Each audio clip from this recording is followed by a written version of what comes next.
Right after the lid Right closed, after the lid. the little boy pointed, and everyone in that church felt, in an instant, that something was terribly, painfully wrong.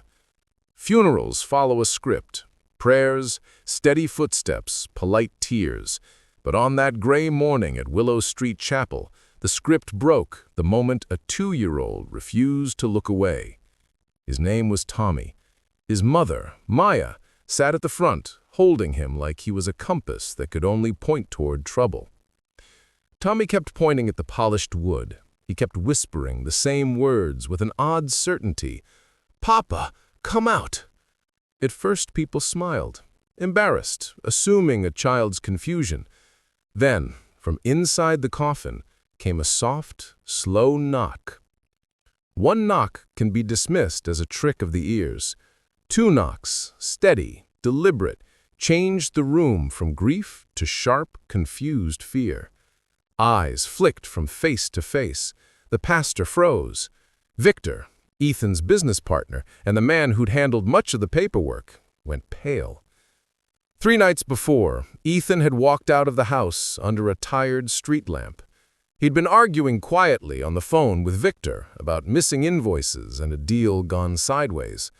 Maya begged him to rest. He tightened his jacket and walked down the lane, and the town swallowed him. The official report came fast: a tragic accident, a fatal misstep. No one imagined the story would bend into something stranger. Now, in that small chapel, they forced the lid open. For a single breath, nothing moved. Then a cough, faint, ragged, and fingers twitching. Inside, under the pale cloth, Ethan blinked at the light, as if waking from a bad dream. He was alive. "Where have you been?" a voice asked. The questions came like a flood. Who declared him dead?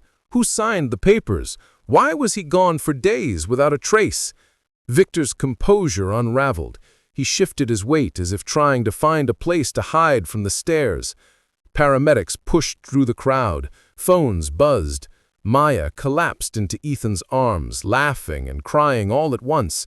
He could only whisper fragments.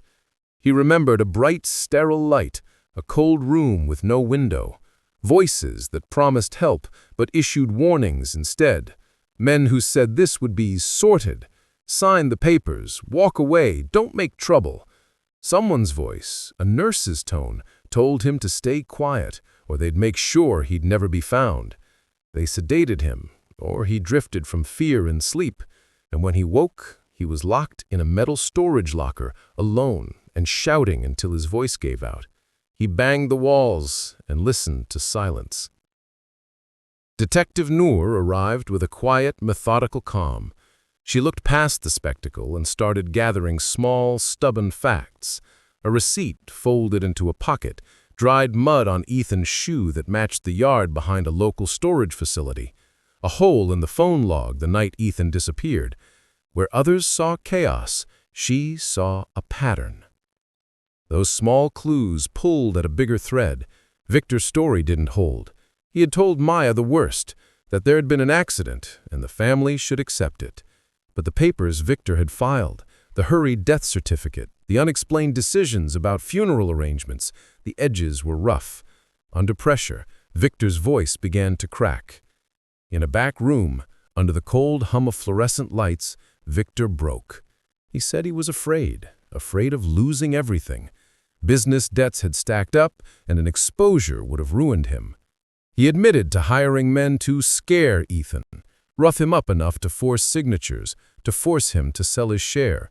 He claimed he never intended for anyone to close a coffin for real. He wanted leverage, not a funeral. But the plan had slipped from threats